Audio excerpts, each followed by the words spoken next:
Assalamualaikum warahmatullahi wabarakatuh to Professor Dr. Salahuddin. My name is Haris bin ZAINI, NURULHUDA 26947.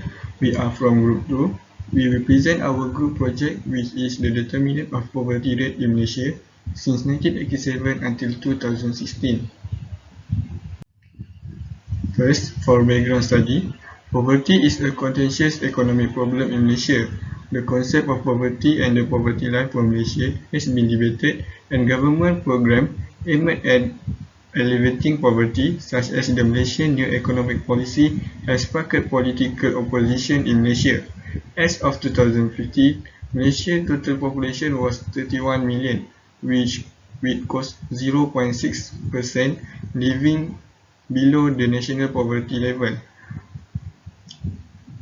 Malaysia has experienced rapid economic progress. Following Malaysia's independence, British colonial corporations controlled large portions of the Malaysian economy. Small-scale retail business owned by Malaysian Chinese and small-scale money lending firms owned by a few Malaysian Indians were economically second to these monopolies.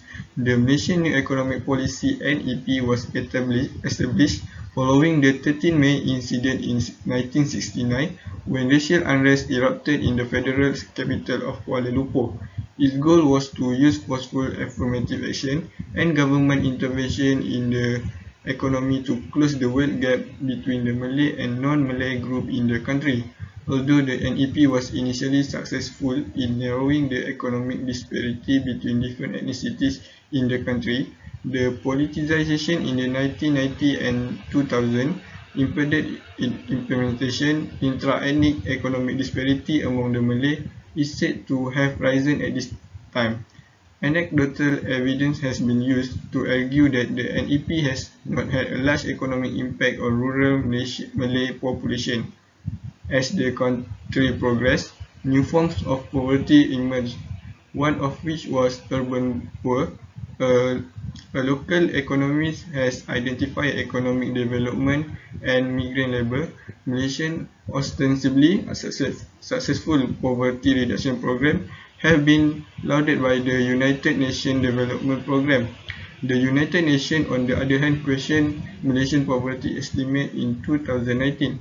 According to the United Nations, Malaysian poverty rate is between 16 and 20%. Malaysia, on the other hand, maintained as claimed while pointing out that the UN statements are wrong. This is because poverty in Malaysia is defined as a monthly household income of less than RM980. However, UN experts contend that Malaysia's poverty criterion is too low, and that households earning more than RM980 but less than RM2000 are also considered as poor. Next, there are two problem statements that provided in this project paper, which is what happened to the Malaysian poverty rate in 13 years, which from 1987 to 2016, and what are the determinants of poverty rate in Malaysia. From the problem statement, we can justify the objective of this study, which is first is the analysis of Malaysian poverty rate in 13 years, 1987 to 2016, is the objective of this study generally. For the specific objective is to identify the determination of poverty rate in Malaysia. To achieve this objective in this study, we choose poverty rate as our dependent variable and inflation rate, unemployment rate, and population as independent variable. For this research article, that the quantitative had been used through statistical analysis. It requires 30 observations from 1987 to 2016 and mainly expressed by graph and also tables. The analyzing of the data is based mostly in numbers. We use Excel view to calculate the correlation between two or more of variables and also reliability and validity of the result. That's all from me. I will pass to my next friend to continue. Thank you.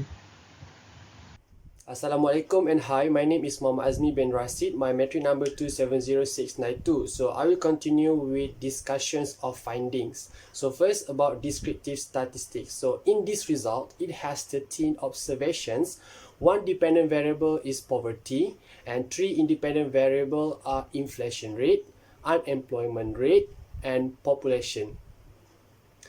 Population has the highest mean, which is 23.84, and median at 23.96 value compared to other variable.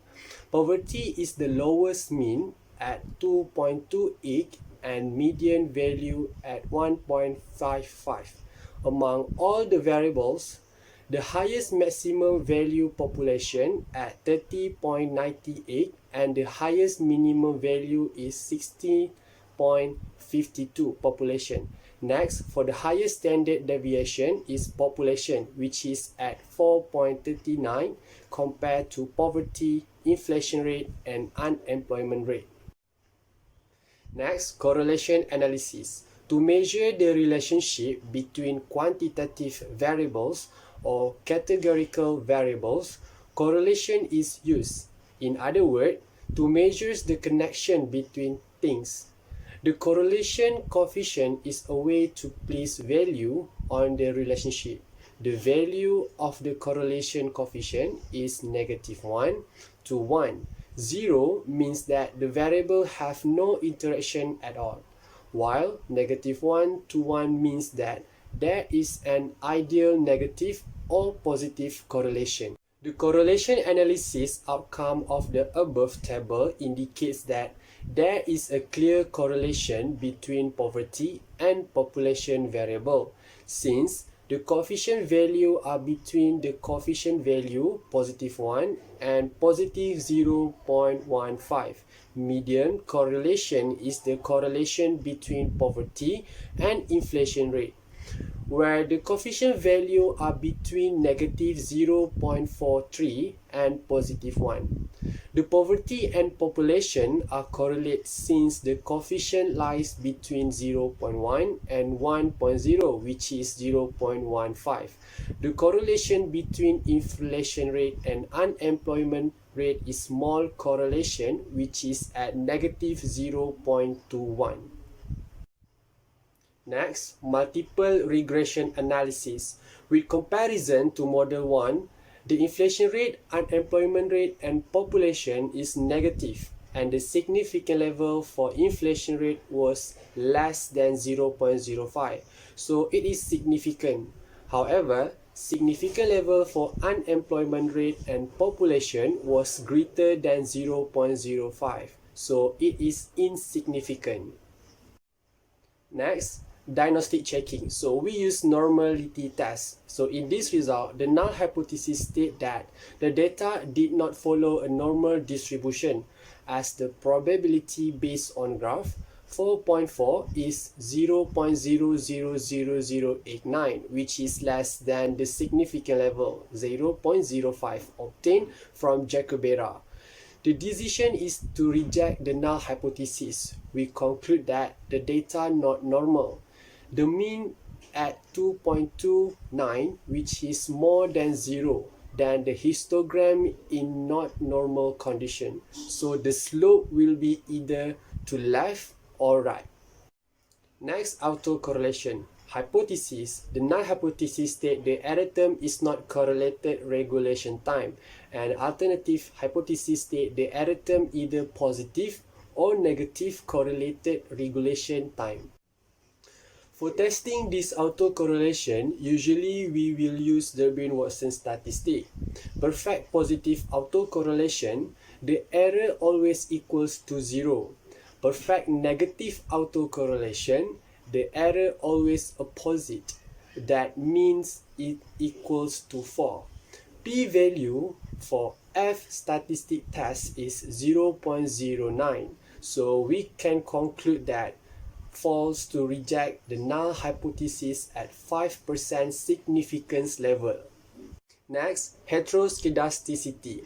Heteroskedasticity is unequal spread and it deals with unequal variance. It happens when the error term has a non-constant variance. We use Bruce-Pagan-Godfrey test as the test for this error. The value of the chi-square statistic is 5.295.